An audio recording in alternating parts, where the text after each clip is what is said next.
부모의 경제력에 따른 자녀의 학력 격차가 지난 10년 사이 더 커진 것으로 나타났습니다.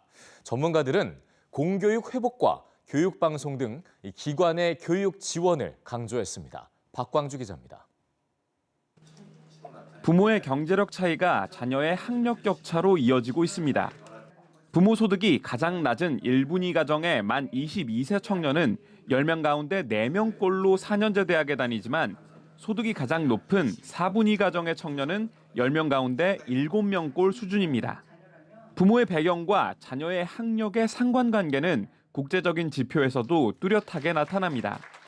OECD의 국제학업 성취도 평가 상위 국가들을 추려서 부모의 직업과 자산, 교육 수준 등을 기준으로 상위 10%, 하위 10% 학생들의 점수 차이를 살펴본 결과 수학, 과학, 읽기 모든 영역에서 큰 격차가 났습니다. 이런 경향성은 학교 현장에서도 마찬가지입니다.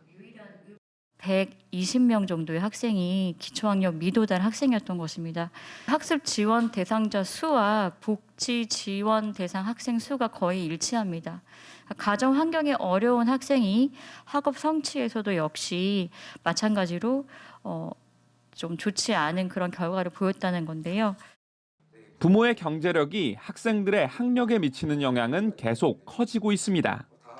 양극화 지수가 100이 넘으면 양극화가 심해진 것으로 보는데 2010년과 2020년을 비교한 교육 양극화 지수, 특히 고등학교 3학년 학생의 이동성 감소 지수가 10년 사이 가장 크게 늘어났습니다.